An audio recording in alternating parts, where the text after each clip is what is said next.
What is the role that people play when they're in the world of making a living as opposed to creating a life? For me, this role can be summed up by one word, which is victim. And the role that people step into when they realize that they are creating their lives and they are creating everything they do in their lives, and that work, which is them, they are doing in the world, is the world of owning the work. And like many of the things that we're talking about here, the transition from one to the other, the way that we do it is by the act of making a choice. And some of those choices are very small and very subtle. Some of those choices need some digging out.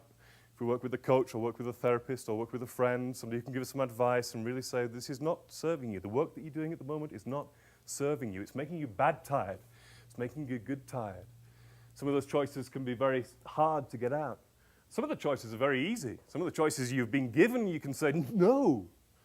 I had one when I was a little boy. I had career counseling. I don't know if you've ever had career counseling. I was 16 years old. Did my exams. I remember going into the career counsellor office at my school in Morley, near Leeds, in the UK. Walked into the career counselling office. And there she is, and she's got loads and loads of paper on my desk, and she's got my academic record. Now, if you looked at my academic record when I was 16, when I was 14, when I was 12, when I was 6, there is one thing that is true about what I was gifted at academically.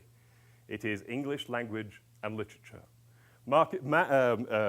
Business, no, couldn't do it. Geography, couldn't do it. History, no idea. English language and literature was my thing. The thing about English and language and literature, it doesn't really G you up for a particular career. So the careers counsellor was a bit stuck with what she was going to give me as a piece of advice. So she's looking through the paper, and she's looking at me, and she's looking at some other things here, and she's got some forms here, and she's got some sort of assessments over here. And then eventually she goes, aha! I know what you can be. You can be a librarian. Because that's something to do with books, isn't it? And I said, no. And so I chose not to take that on. I chose not to let the world tell me that what you are suited for, David, what you are clearly talented in, is this. I knew even then in my heart of hearts that the way I was going to use my English language and literature was not being a librarian. And actually the way I use my English language and literature now is I get poems into my talk. And I've got a poem for you. Thank you. Well, I've got a bit of a poem for you. This is a poem called Toad, by an English poet called Philip Larkin, one of the greatest poets of the modern age in the English language. Quite an extraordinary guy. Do you know, funnily enough, what he did for a living? Because he couldn't make a full living from writing poetry. He couldn't earn enough money to keep himself. He had a day job. Do you know what his day job was? He was a librarian. And in this poem, Toad, he sums up for me exactly what this victim mentality is all about. And he starts the poem with a word which is just right there in most people who are in the victim role at the time, really say most of all. He starts the poem by saying, why? Why should I let the toad work squat on my life? Why, he said. Why should I let the toad work squat on my life? Interesting what he chooses as a representation of work. A toad, not the prettiest of creatures, huh? Why should I let the toad work squat on my life? 6 days of the week, he says. 6 days of the week, it sickens with its horrible poison. And then he says, that's all for paying a few bills. That's out of proportion, he says. Had I the courage, I would shout, stuff your pension, and live on my wits. What he means by living on his wits is by doing his poetry. And you can almost you can shout at the page, you know, if you've got any idea of helping this guy from the sort of victim mentality he's in at the moment, one of the things you're saying to this guy onto the page is, make a choice, make a better choice, make a better choice. And then being the brilliant poet that he was, he has a line which really sums it up. Because he doesn't then say, but I have to pay the bills, and it's the world that is doing it to me, and it's society that's making me these things. He says this. He says, that shouting thing he does, that, stuff your pension, he says, but I know that's the stuff that dreams are made of. Because there is something sufficiently toad-like in me too. And what he means by that is that the oppression that he feels of being squashed down into something less than he could be is not, in fact, coming from the outside world. It's not, in fact, coming from influence. It's coming from himself. It's coming from his own place of fear. And that's one of the things that we need to think about. How much are we holding ourselves into this world for two reasons? One, because we are too afraid of what might happen if we invite change into our life. And for another reason, which is that the general conversation out there is about these things.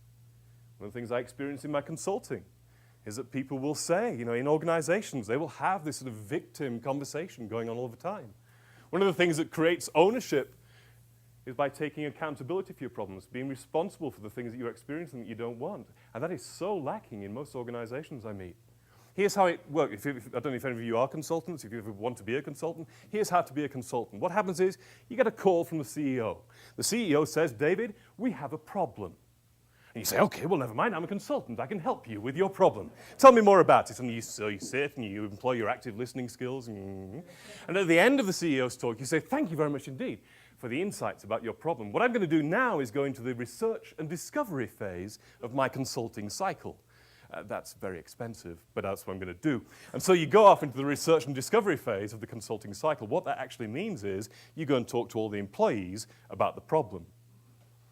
And so what you do is you say, I understand there's a problem around here. The problem is called X. What do you think, employee people, about the problem? And do you know what? 20 years I have been consulting to people. 20 years I have said to people, I understand there's a problem around here.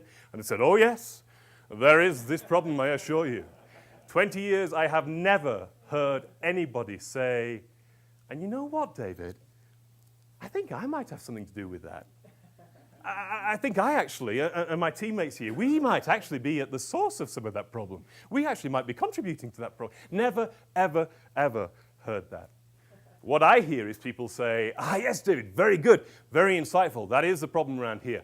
And just speaking on behalf of my colleagues here, because all my colleagues think the same thing, what actually is the problem is those people over there. Those are the source of the problem. And I assure you, if those people change themselves, change their behavior, change the way that they do their work, you would not believe the creativity and motivation that would happen over here. But of course, we are oppressed by the fact that they aren't very good. So David, if you can go over and change them, that will be great. And so you go, okay, thank you very much indeed. I'll go and work with them. And so you go and find them. And lo and behold, these people say, oh, shit, they found us out. We are the source of the problem. And those people have tittle-tattled. Do you have that in America? Thank you very much. Tittle-tattled, which means to tell tales. You've told tales on us over there. No, they don't say that. They say, actually, David, that is the problem. But the real source of the problem is over there. And so around the organization, you get everybody in victim mode, everybody feeling bad, tired, everybody agreeing that there is a problem, but they've got nothing to do with it. Nobody prepared to take ownership. And that's a very, very draining experience to have, very, very sad experience to have of a workplace. And so what I encourage people to do is say, actually, there is this problem. And probably actually there is some way that we are contributing to the problem. From what we think or say or do about the problem, or what we don't think, don't say, or don't do about the problem. Almost any problem inside any organization we are somehow connected to by the very fact that we're looking at it and talking about it and behaving about it. And all you have to be able to do is say, actually, that problem, if I said this, that might change. Or if I acted like this might change. Or if I stopped even being silent about it, that might encourage somebody else to change the situation. That's about taking ownership. Yeah, that's about getting out of that conversation of confirmation into the conversation of change.